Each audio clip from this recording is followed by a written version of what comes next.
آپ اس کے بارے میں لکھیں گے. اس کے بعد آتا ہے اختتام، جس کو ہم کہتے ہیں کنکلوژن، یعنی باڈی آف دا ایسے میں آپ نے سجیشنز بھی دے لی، ریزنز بھی دے لی، جو ہے اس کے بعد آپ نے اینڈ میں جو کنکلوژن دینا ہوتا ہے وہ اس مضمون کا تھرڈ پارٹ ہوتا ہے، جس میں آپ نے اس کو اختتام کنکلوڈ کرنا ہوتا ہے، اس کا اختتام پلانا ہوتا ہے. اب سب سے پہلے کیا ہے، جو آؤٹ لائن ہوتا ہے وہ کیسے لکھتے ہیں اور وہ کیسے لکھنی چاہیے اور ان کا کیا مقصد ہوتا ہے، ہم اس کی طرف آئیں گے. آؤٹ لائن جو آپ کے ایسے میں 25 مارکس کا ٹوٹل ایسے ہوتا ہے، جس میں سے 5 مارکس آپ کے آؤٹ لائنس کے لیے مختص ہوتے ہیں. یونیورسٹی کے انگریزی کے پیپر بی میں مضمون 25 نمبر کا ہوتا ہے، جس میں 5 نمبر آؤٹ لائنس کے ہوتے ہیں. یہ میں نے آپ کو پہلے بتا دیا ہے. دراصل آؤٹ لائنز جو ہیں وہ نکات ہوتے ہیں جن کی بنیاد پر آپ ایسے لکھتے ہیں.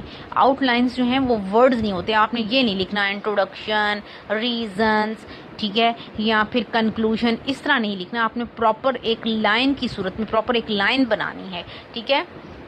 اس کے بعد یہ کیونکہ یہ ایک اسکیچ ہوتا ہے جس میں ایگزامینر جو ہے وہ فرسٹ ٹائم ہی آپ کی آؤٹ لائنس پہ نظر ڈالتا ہے، تو اسے اندازہ ہو جاتا ہے کہ آپ کا ایسے جو ہے وہ کیسا ہے اور آپ نے اس کو کس ترتیب سے لکھا ہوا ہے اور آپ کو اس کے بارے میں کتنی نالج ہے. تو دراصل وہ آؤٹ لائن جو ہے وہ نکات ہوتے ہیں جن کی بنیاد پر آپ باقی ایسے لکھتے ہیں. آؤٹ لائن کا مقصد کیا ہوتا ہے؟ آؤٹ لائن کے کئی مقاصد ہوتے ہیں. آؤٹ لائن مضمون لکھنے والے کے رائٹنگ سٹائل کو اجاگر کرتی ہے. یعنی پہلا مقصد کیا ہوتا ہے کہ جو لکھنے والا ہے اس کا رائٹنگ سٹائل کیا ہے اس کو اجاگر کرتی ہے. آؤٹ لائن لکھنے کے انداز سے ہی آپ کو پتہ چل جاتا ہے کہ باقی ایسے کیسا ہوگا. آؤٹ لائن لکھنے سے مضمون لکھنے والا آسانی سے اور ترتیب سے مضمون لکھ پاتا ہے. یعنی آؤٹ لائن آپ نے جس آرڈر سے جس ترتیب سے لکھی ہوتی ہیں اسی ترتیب سے آپ نے باقی ایسے بھی لکھنا ہوتا ہے. تو جب ایک دفعہ آپ آؤٹ لائن یعنی وہ اسکیچ سا بنا لیتے ہیں تو باقی ایسے فردر اس پہ ایکسپلین کرنا آسان ہو جاتا ہے اور پڑھنے میں بھی آسانی ہوتی ہے. اس طرح ایگزامینر کو پڑھنے میں بھی آسانی ہوتی ہے. آؤٹ لائن لکھنے سے ایگزامینر پر اچھا اثر پڑتا ہے، آبویسلی امپریشن بہت اچھا پڑتا ہے. اگر آپ کی آؤٹ لائنز اچھی ہیں، آپ کا اسکیچ اچھا ہے، تو ڈیفینیٹلی اس کا باقی جو اسٹرکچر ہے، جو باقی ایسے ہے، وہ بھی اچھا ہوگا. مضمون کی آؤٹ لائنز کو ترتیب وائز لکھنے کے بعد اسی ترتیب سے 5 پیراگراف میں تقسیم کریں. یعنی مضمون کی اگر آپ نے 5 آؤٹ لائنز بنائی ہیں تو وہ جس آرڈر سے آپ نے لکھی ہیں اسی ترتیب سے آپ نے جو ہے وہ ہر آؤٹ لائن کے اکارڈنگ ایک پیراگراف جو ہے ایکسپلین کرنا ہے. تو اس سے آپ کا جو ایسے ہے وہ ایک اچھا ایسے بن جائے گا. مضمون لکھتے ہوئے جو نیسیسری انسٹرکشنز ہوتی ہیں، ضروری ہدایات ہوتی ہیں، وہ کیا ہوتی ہیں؟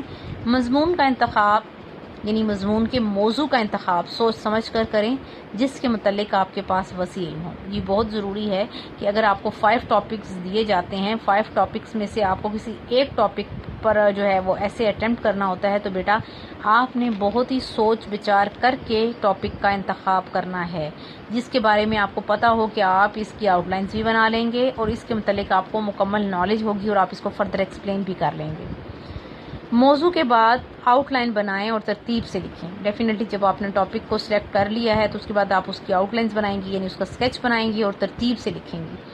اہم باتوں کو نمایاں کر کے لکھیں اور ڈیفینیٹلی آؤٹ لائنز بیسیکلی آپ کے وہ جو ہیں وہ مین پوائنٹس ہی آپ کی آؤٹ لائنز جو ہیں وہ آپ کی مین پوائنٹس ہی ہوتی ہیں ایسے کی، ٹھیک ہے. ظاہر آؤٹ لائنز میں آپ صرف ان باتوں کو ڈسکس کرتی ہیں جو آپ کے مین پوائنٹس ہوتے ہیں، ان کو آپ نمایاں کر کے لکھیں، یعنی بولڈ لیٹرز میں لکھیں آؤٹ لائن میں. ایک ہی بات کو بار بار مت لکھیں، ایک ہی بات کو بار بار مت دہرائیں. یعنی repetition of words, repetition of sentences نہیں ہونی چاہیے، اس سے بیڈ امپریشن پڑتا ہے. مضمون میں مناسب اشعار اور ضرب الامثال کا استعمال بھی کر سکتے ہیں. ایسے لکھتے ہوئے اگر آپ کو کوئی کوٹیشن آتی ہیں اس موضوع کے اکارڈنگ، کوئی بھی فریزز آتی ہیں، آپ کو کوئی پوئٹری آ جاتی ہے، تو وہ آپ اس میں ایڈ کر سکتی ہیں. اس سے بھی آپ کا ایسے جو ہے وہ بہت اچھا امپیکٹ پڑتا ہے ایگزامینر پہ آپ کے ایسے کا. تو بیٹا یہ تھا آپ کا آج کا ٹاپک ایسے رائٹنگ. آپ نے جو ہے وہ اس کو اچھے طریقے سے دوبارہ سے ان پوائنٹس کو پڑھ لینا ہے، ذہن نشین کر لینا ہے. نیکسٹ انشاءاللہ میں آپ کو جو ہے وہ ایسے کے ٹاپکس بتاؤں گی جو مین امپورٹنٹ ٹاپکس ہیں. ضروری نہیں ہے، حدیث نہیں ہے کہ جو ٹاپکس میں بتاؤں گی انہی میں سے کوئی ایک ٹاپک آئے گا، لیکن ان میں سے آ بھی سکتا ہے. دیر از آلویز پاسبلٹی.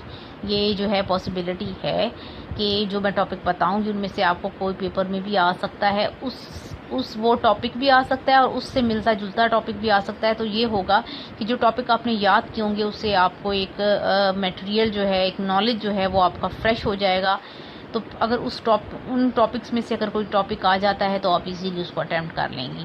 اگر اس سے کوئی ملتا جلتا ٹاپک آ جاتا ہے تو بھی آپ کے مائنڈ میں جو ہے وہ نالج ہوگا, میٹیریل ہوگا, آپ اس سے لکھ سکتی ہیں. ٹھیک ہے, تو وہ امپورٹنٹ ایسے جو ہیں وہ جو میں آپ کو بتاؤں گی وہ آپ نے ضرور کر لینے ہیں. باقی best of luck. Next day انشاءاللہ میں آپ کو ایسے کے ٹاپکس بھی بتا دوں گی. کل اب دیکھیں, اب میں آپ کو جو ہے وہ ٹاپک کے ایسے کے ٹاپکس بتاؤں یا نیکسٹ ہم لوگ ایسے ماڈرن ایسے بھی سٹارٹ کر سکتے ہیں. لیکن ہو سکتا ہے میں آپ کو اس کے ٹاپک